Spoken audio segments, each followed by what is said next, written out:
Stephen King has ever written. And I wanted to show you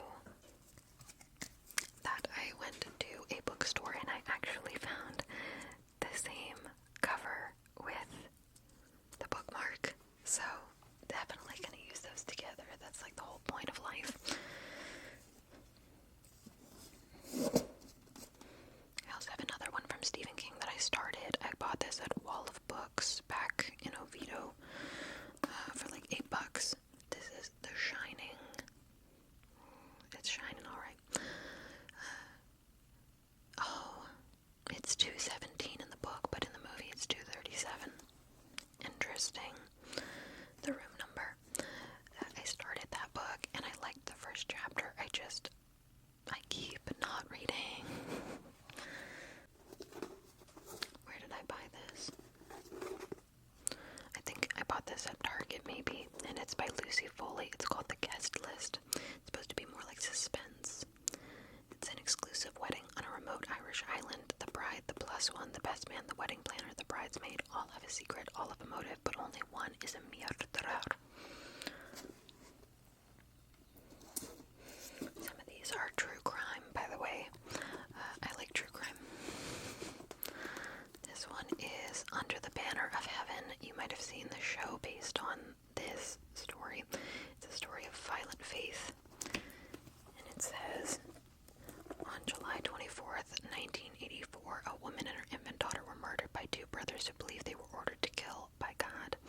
The roots of their crime lie deep in the history of an American religion practiced by millions. I like it. Definitely need to either read that one or give it to my mom to read. It's a little scary, sorry. Bloodlust portrait of a serial killer. Businessman, a family man, savage murderer. By Gary C. King. And it's about Dayton Leroy Rogers. Was known in Portland, Oregon as a respected businessman and devoted husband and father, but at night he did bad things to women.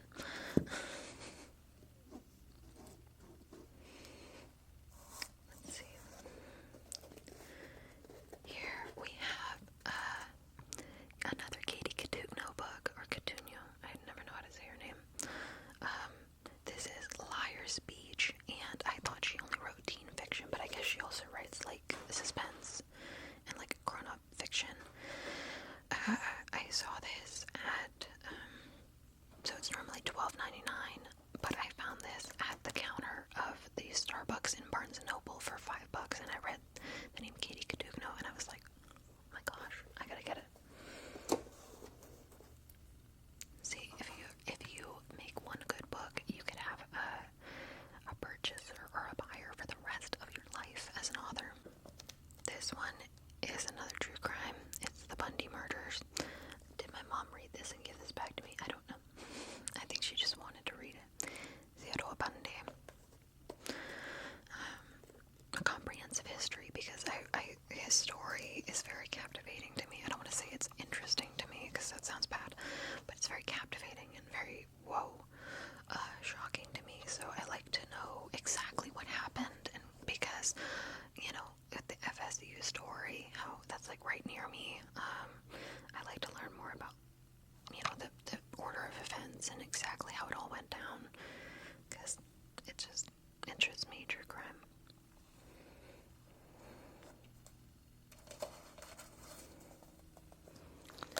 This one was also in the $5 Barnes & Noble area at the Starbucks. It looks so macabre, doesn't it? It is What Moves the Dead by T. Kingfisher, and basically it is a reimagining of The Fall of the House of Usher, and I love The Fall of the House of Usher, so I really need to sit down and read this one, just because I love Poe, and I love the idea of somebody reimagining Poe. Seems cool to me.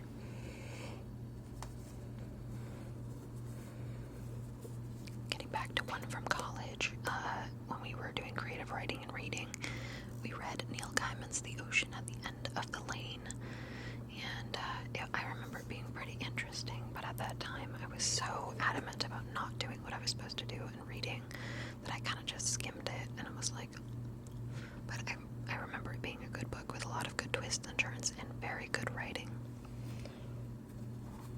I just was a rebellious 20-year-old. This is my favorite book from school, other than To Kill a Mockingbird. This is Ayn Rand's Anthem. I wish I could teach this to my kids, to my students, because it's just amazing.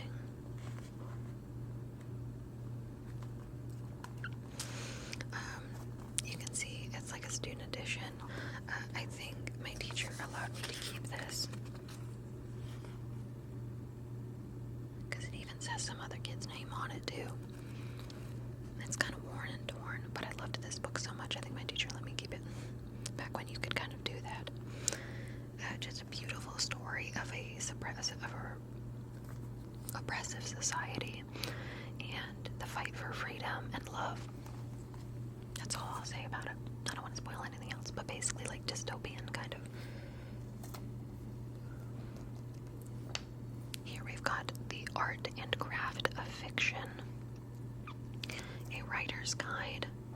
You can see it's from Barnes & Noble College, and it had a date when I was supposed to return it, but I actually bought it because that was the only option I was given. Sometimes you could rent or you could buy, and sometimes one of the options was not available. You could only rent it or you could only buy it, and I could only buy this one. So I think I decided to did I make notes in it? Not really, but this book is really amazing for crafting fiction work. It also addresses the different types of fiction work that you can create. It's got ideas, it's got practices and advice. It's got like pictures on the page to sort of help you, collect your thoughts. Next we have No Fear Shakespeare, The Taming of the Shrew. A play plus a translation anyone can understand. I think No Fear Shakespeare is a very good publisher, whatever you call it, series. That way, if you're reading Shakespeare and you're like, I feel like I don't quite understand what that sentence just meant, but it seemed like it was important, then you can look and it'll tell you in plain English what that person just said or what was just done, right? Because sometimes they use terms, a lot of times they use terms that we don't quite understand in plain English, right?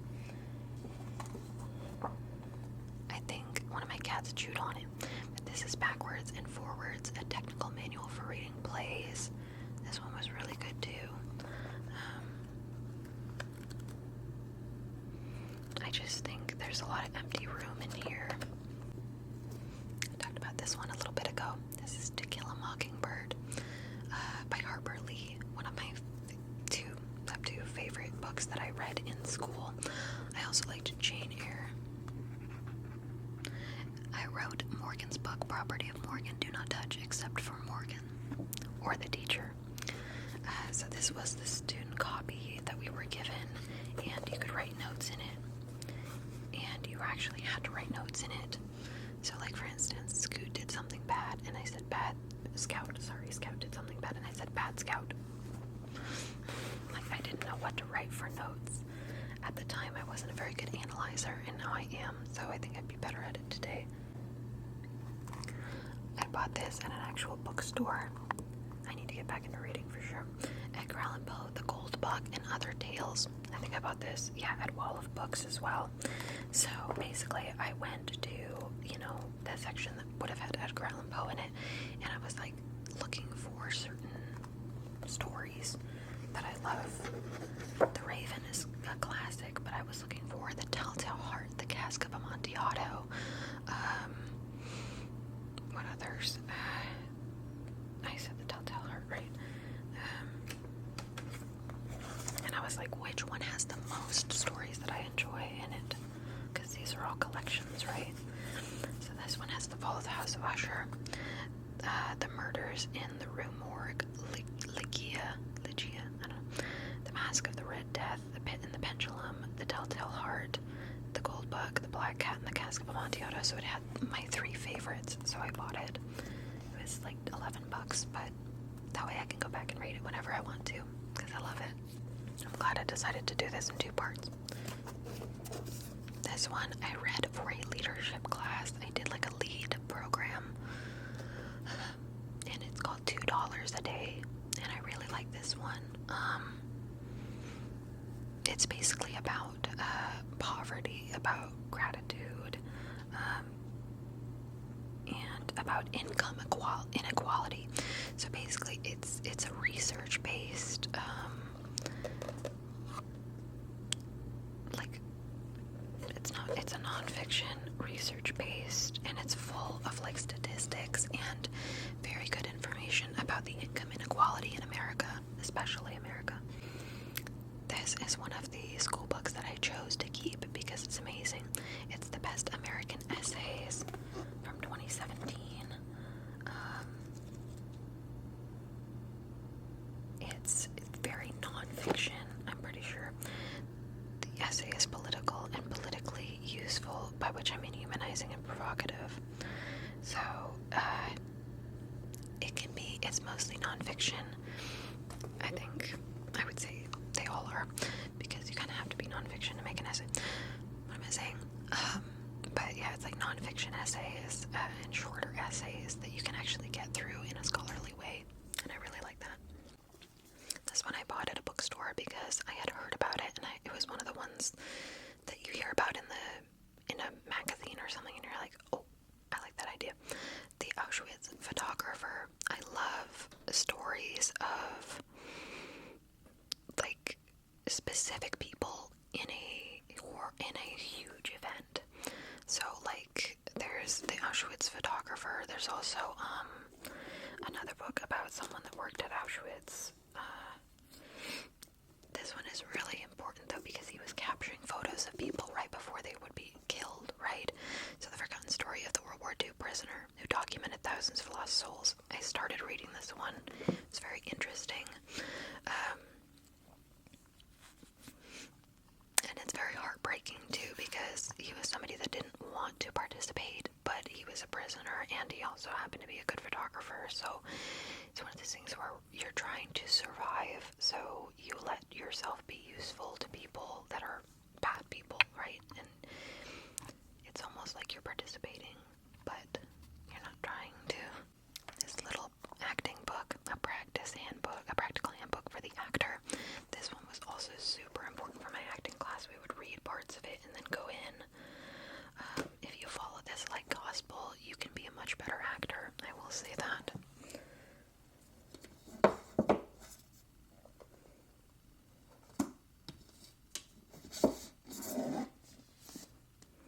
Now, I am not religious, but I kept this book because the person that gave it to me was, and they were very special to me. So this is Trusting God Day by Day, 365 Daily Devotions by Joyce Meyer. The reason why I have it still and why I will never get rid of it is because my theater teacher from high school said, some kind words to me in it, and then she gave it to all of us. So I really appreciated that because we did Godspell in high school. So because it was like a Christian play, musical, she gave that to me. A lot of these books are very troubling. I apologize. This is Lucky by Alice Sebold. If you recognize her name, it's because she wrote The Lovely Bones, as you can see here. She wrote The Lovely Bones, but this is not fiction. This is a non-fiction story of her assault. I will say, that's as much as I will say. I read a lot of that book. I didn't finish it, I don't think, because it was very heartbreaking, and also once the event happens, you're left with this sadness throughout the rest of the book of her trying to overcome and redeem, well, not redeem herself because she didn't do anything wrong, but she's trying to overcome the rest of the book. So it's a hard read. Romantic comedy. This is Love, Rosie. I love the movie, but I couldn't read the book, I'll be honest, simply because it's written mostly in emails, text messages, and letters. Probably mostly emails and letters. But I love the movie so much that I bought the book, but but then the book was just written in a way that was confusing to me, but I'm sure it's amazing and has a great payoff because the movie does, so.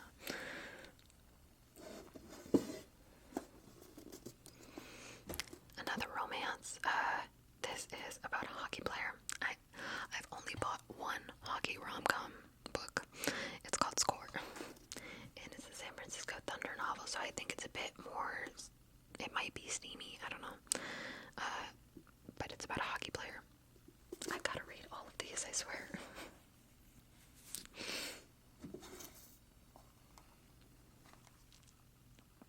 JK, one of my other favorite books from school is Of Mice and Men by John Steinbeck. It is short, but it is amazing, and no wonder they turned it into a play because it's just so good. It's amazing. Can't get over it. It's such an important story in American history, and I think everybody should read it. This one has my heart. This is Marley and Me, and I read this book all the way through, and I cried. So, like, I remember being a teenager, and I had, like, switched rooms, and I remember being in that, like, spare room, and reading this book every night with a tea, like a hot bedtime tea by my bed, and just reading this, and oh my gosh, what a story, what an amazing story. So well written, so important, and so heart-touching. I don't know, it's heart-wrenching, but it's also heartwarming. Like, that dog was so loved, even though he was crap insane. Even though he was insane, that dog was loved. He was loved. So it is pretty heartwarming, I would say. During middle school, I read The Perks of Being a Wallflower. I read this book all the way through. Thank you. I remember I was in middle school, and it was about 2012 that movie came out, The Perks of Being a Wallflower, and so I watched the movie over and over and over again. I loved it so much, and I wanted to read the book, and I did, and there were a lot of interesting differences between the book and the film, but I still can enjoy either for what they are. We're getting more into, like, teen books that are important. The Giver by Lois Lowry. Read this one all the way through, thank you. This is when I was in my reading phase, apparently. Maybe during the summer. Same story. I watched the movie, and I heard that the book was much older. Like, way older. Like, not written to be a teen romance. And it's a really, really good book, and I like the writing style because it's an older book, and I like this dystopia. I liked it. Another favorite book of mine, I'm gonna have to do this as a trigger sometime. This is an amazing feeling book. It's like made of clay, and this is Jane Eyre. I read this one all the way through. I struggled, but I did. Even if I, like, took my time with it. But it is a great book of female empowerment, and if you like period pieces and dramas, definitely check that out. I bought this one at Dollar Tree too. It's called Meme. I don't know. This one is The Counselors. I'm actually really interested in this one by Jessica Goodman. The Summer of a Lifetime was never supposed to include a dead body. So I'm really excited for that one. I want to see what that's all about. Speaking of anime, I've got Devil's Line. This is book 1 by Rio Hanada. It really is just like the first episode. Like every book of anime, I mean, manga is just like one episode of the television series, and I cannot get over that. I'm really excited to read this one. I heard about it on, like, Goodreads or something, and so I got it on Amazon. Yes, this is a dead bird. It's called Fluids. It is an extreme horror sexual novel. It's LGBT, but it's also, like, apparently very gory and very strange. I don't know, I'm excited to know. A lot of people said it scared them, so Sounds like a good time for me. I got a couple of Prince books because I love Prince so much. I read a lot of this one. Prince Inside the Music and the Masks by Ronan Rowe. I read a lot of this one. Most of these books are just about Prince's past and his music creation, and how he was a trailblazer and liked to create all of his own music. This one I took the cover off, but I still have the cover. This is Prince, The Beautiful Ones. That's my favorite song by Prince. So my mom got this for me, I think, for Christmas. The pages are all very gorgeous. It's got a lot of pictures of him in here and a lot of art. I love him so much. Yes, this is Prince tattoo. Sorry for any jump cuts, I'm just having really bad allergies today. This is The Wonder Book, the illustrated guide to creating imaginative fiction. This is the coolest book I've ever seen in the world, and I'll definitely do a tour of it someday. It's so big, it's so heavy, it's so thick, and it's amazingly made. I don't know how people do that. My least favorite book in the history of time, but something that I cannot seem to sell, is The Lyric Theory Reader, a critical anthology. Again, redundant buzzwords, gibberish. I don't appreciate it, and it's humongous. Like, they made me read that. Rude. Alright, just a few more. We have Stephen King's Thinning. I went to like a thrift store with my friend. Hey, look, he looks so cool. With my friend, and I was like, I've heard this movie, and I heard the movie was not as good as the book, and it's a bit of a shorter book, so I think I could get through that. I'm excited too. Another true crime. We have Manson, The Life and Times of Charles Manson. Like, look how cute he was, and he turned out to be so evil. You never know with people, right?